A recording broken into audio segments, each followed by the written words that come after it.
Advanced Financial Modeling, topic 18, forecasting financial statements, learning objective number 3. We're going to assess growth and external funds needed. So back to our spreadsheet. Where we left off, where is that we forecasted, let me go back to my financial statement from last section. We're forecasting 0 growth, and we're getting $76 extra financing. And if we forecasted 20% growth, notice I have a link here to short-term assets, I would need $153 in extra financing. So I'd issue stock or debt or reduce cash or do something like that. So in this example, we're going to calculate 2 growth rates of sales that will, and when I say growth rates of sales, I also mean growth rate of short-term assets and liabilities. Actually, forecasted growth of assets, not liabilities. So there are 2 useful growth rates that are particularly important when doing a pro forma financial statement. One is the internal growth rate, which is the ROA, the return on asset, times the plowback ratio, divided by 1 minus the ROA times the plowback ratio. And when we calculate that number right down here, again, I'm going to take my return on asset divided by, which is going to calculate it right here, which is going to be my net income over my total assets, times my plowback ratio, 75%, and divide that by 1 minus the ROA times plowback. Let's go ahead and take a look at that calculation under forecast internal growth. So going a little bit lower, you can see I have my ROA, net income over total asset.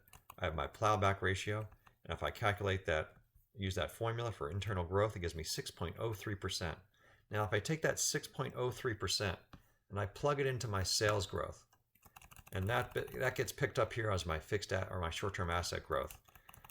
However, I got to make one change. When I calculate these 2 growth rates, I'm going to assume that all my liabilities remain the same. So instead of having the accounts payable grow at the 6.03, I have the cash, receivables, inventory, and other growing at 6.03, but not accounts payable. But look what happens when I take my number I calculate at 6.03, plug it into my sales growth, and what you notice is you get really close to EFN of 0, external funds needed of 0.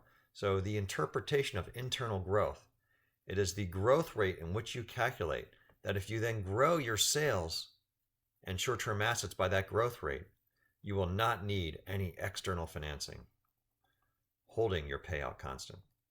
So that's an interesting number. So for a corporation, why would we care about this? What level can we grow at so we don't have to issue new stock and equity? The second growth rate is called the sustainable growth rate. And it's similar calculation, except I use ROE instead of ROA.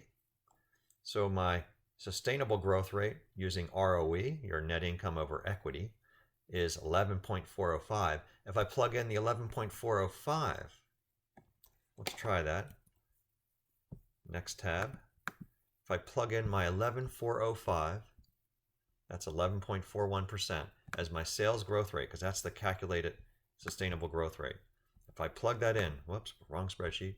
Let's get rid of this 69. It does show I need external funds. So it says if I grow at that rate, I need $66 of external funds. But let's say the interpretation of this sustainable growth rate. Sustainable growth rate is the rate of growth without need for new equity issuance while maintaining current DDE ratio. Now, when they say DDE ratio for this calculation, it's actually liabilities over equity, which is not necessarily a common definition of DDE, but it's just total liabilities over equity.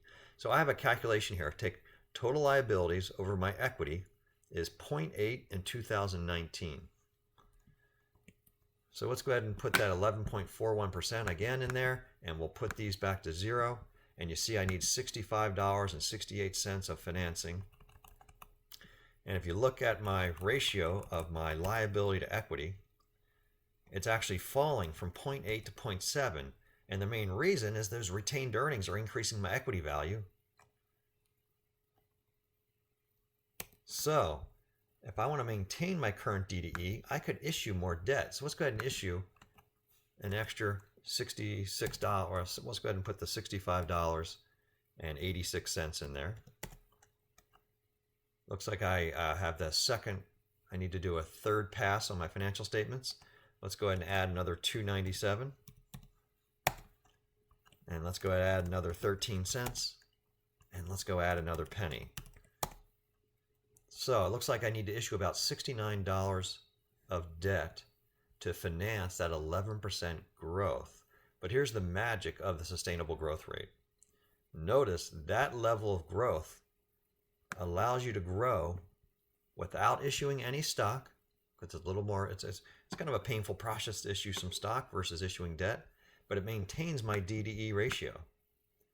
So that's an important number. How much can we grow by without having to go back to equity markets and issue more stock, but it maintains our current DDE ratio? So those are really important growth rates to consider when thinking about what level of sales growth should we go for. Talking a little bit about the financial planning process, the process of coming up with these financial statements and thinking about the future of the company as far as profits and financing. Now, the objective of the plan is simply not to create the financial model. The model is just a tool by senior level managers to consider the financial impacts of different strategies of growth and asset, say sales growth and asset growth. Now, financial planning is very complex.